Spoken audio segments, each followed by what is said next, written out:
Hello, everybody, and welcome back to Open Roller Coaster Tycoon 2, where the last time we took a trip to Diamond Heights and got to enjoy a park value use scenario for once, even though the game wanted to try to fake me out and make the video last much longer than it did because the park value didn't stay above 200,000. But the game was like, nope, we're just gonna give you the win anyway, which makes no sense. But anyways, ranting aside, today's scenario is one of the hardest beginner parks in both Roller Coaster Tycoon 1 and 2. Not because of its not because it's hard per se, but just from the sheer size of it. And that park, as you see, is Evergreen Gardens, where the goal sounds simple on paper: convert the beautiful Evergreen Gardens into a thriving theme park. But as you may have noticed, Evergreen Gardens is freaking huge. It is just massive. So we're gonna have a bit of a hard time converting gardens into a thriving theme park. And the objective doesn't help matters either, because for the first time since Factory Capers and Crazy Castle, we have to aim for the 4 digits. We have to get 1,000 guests in the park at the end of October year 4, or with the exact same park rating requirement. But as you may have noticed, park rating is already there. We just need to get the guests in that park. And as you may have noticed, we do start off with a poor little individual here who is stuck in the park, which means on paper we need to get 999 more guests.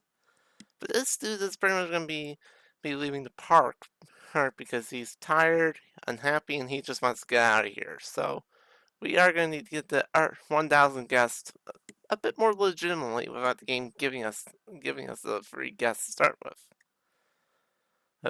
Anyways, enough of my pre-scenario rambling.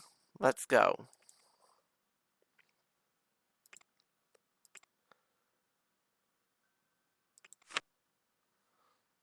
Um, the rides we get this time are a little bit different, as we have 2 transport rides, the Miniature Railroad and the monorail, a few okay gentle rides, alright, 4 different types of roller coasters, including basically 2 variants of the mini roller coaster,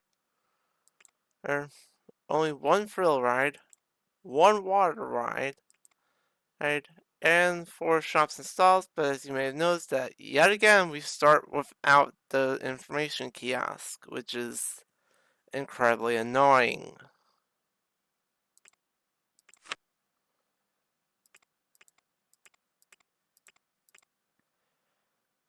I really wish I would have to stop doing making the research. It's just shops and stalls only until we get the information kiosk, but this game does not really like me that much, so I don't get why it doesn't like me, but we just have to pretty much deal with it.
And yeah, as I said, Said Nathan here just wants to leave the park as soon as he possibly can.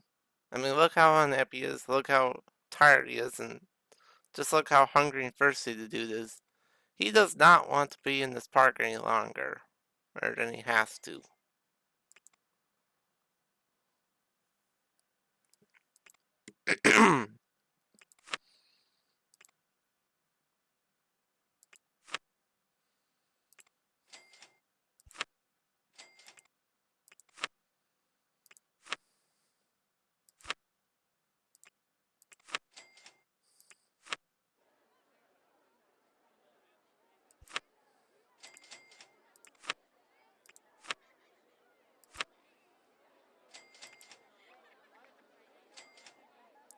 And we are starting to get our first little influx of guests, so we're not particularly in a god-awful situation.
Well, at least the game is willing to be kind on one thing.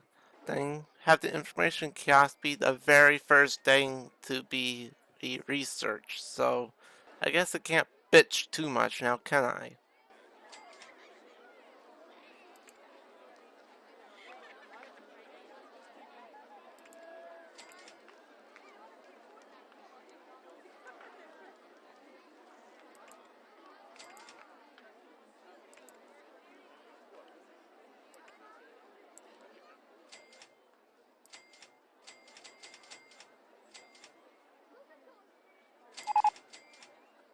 There we go.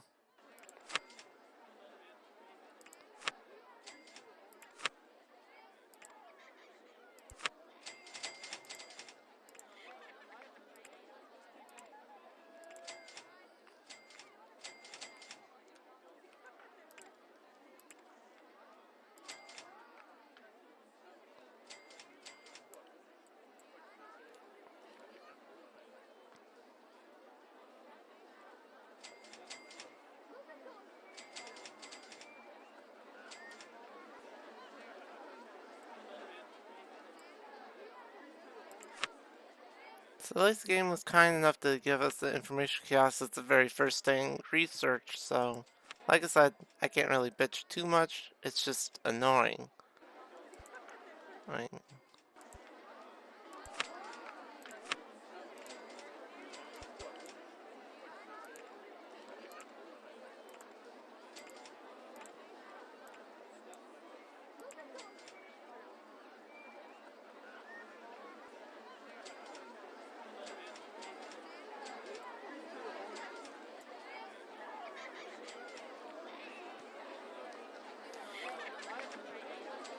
And we're already up to 100 guests in just under 10 minutes and a little over an in-game month. Not bad.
Why did you guess heading towards the great white whale?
Oh, the looping roller coaster. That's a good coaster.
And the maximum loan here is 40,000 in, but considering the slow pace of things, yeah, it's gonna be a little bit of a pain.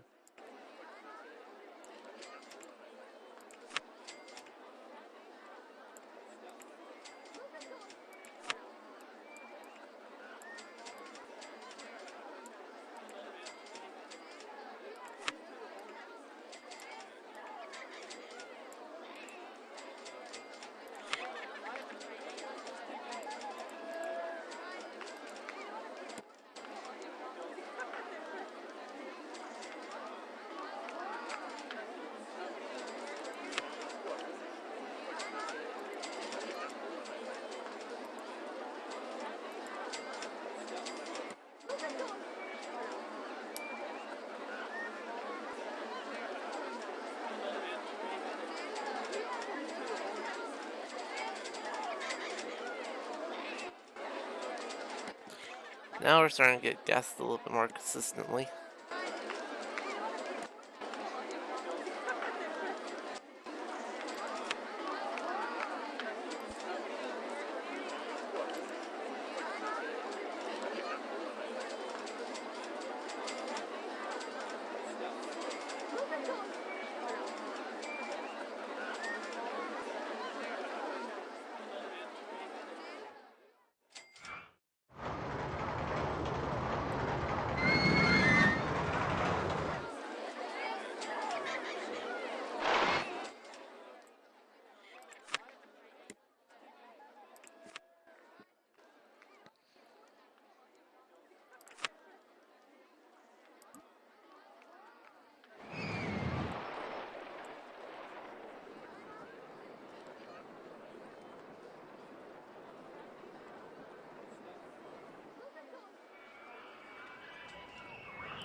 Ooh, the corkscrew. That's another good coaster type. Well, it's good. It's good for the early scenarios, but later on you are gonna need to diversify your set a little bit more. But it does its job well enough.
Of course.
Game, game, there is literally a mechanic right there. You don't need to goddamn tell me. I mean, where are you? Some kind of weirdo? Like, are you blind, game? Like, are you sincerely blind? Like, come on now. I know it's more or less a friendly reminder to check where your mechanics are and blah blah blah, but it just really pisses me off because it's like, are you blind? Do you not see where my mechanics are, or are you just playing stupid?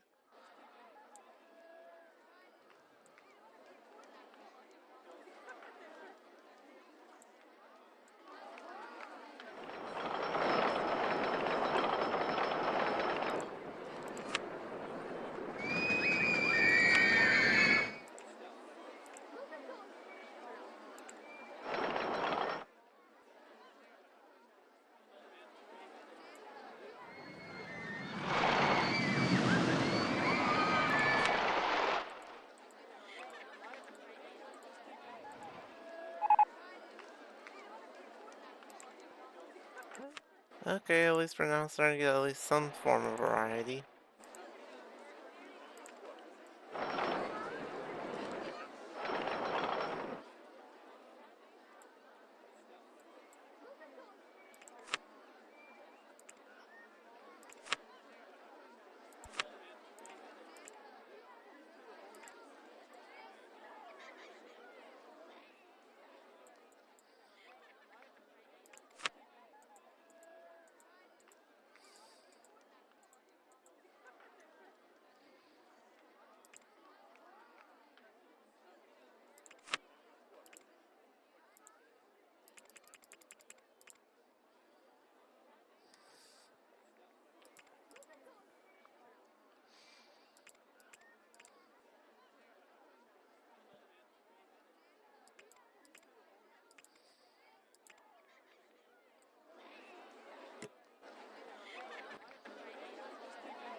Come on, you slowpokes.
the time I managed to get the park layout to something that's a little bit less convoluted, we're already up to over 925 guests, meaning that all my work will pretty much be more or less for naught.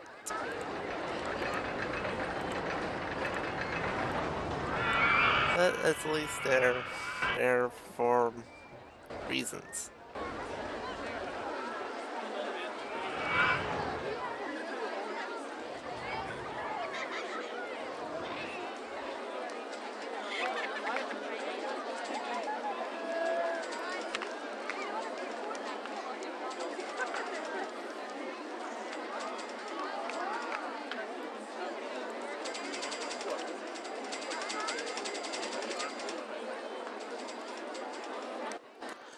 And a few in-game days later, we have hit the 1,000 mark.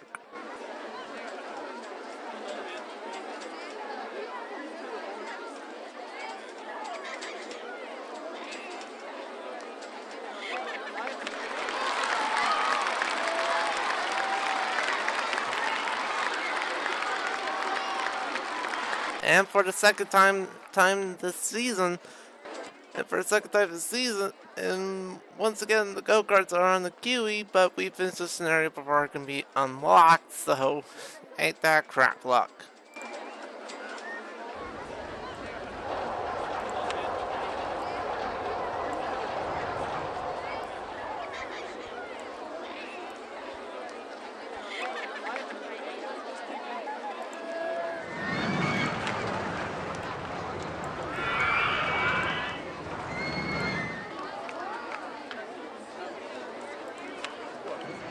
But just like that, just like last time out, I will at least put down a go-kart before we end things off here.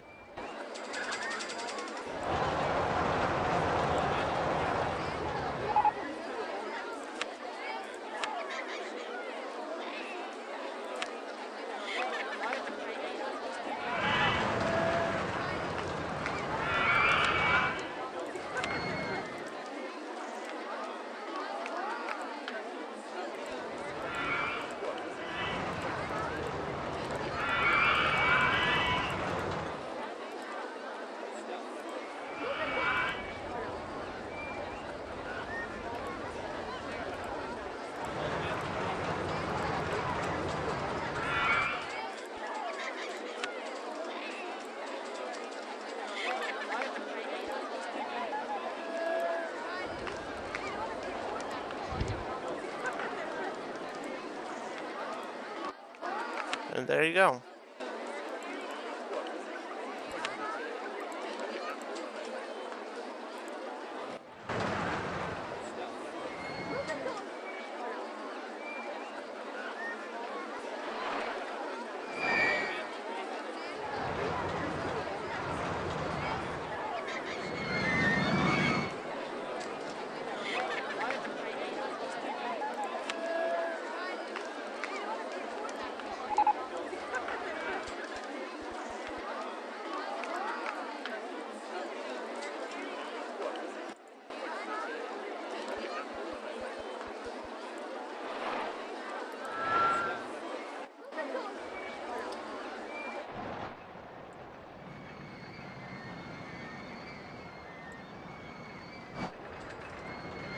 So that has been Evergreen Gardens. A park that can be pretty darn large, but as long as you know what you're doing, and for new time players, as long as you piece together everything that the game has taught you up to this point, this scenario isn't particularly too hard. It just looks daunting on paper because you have to get 1,000 guests in 4 in-game years, and we managed to get our stuff done right at the end of July year 1. So all in all, not too bad.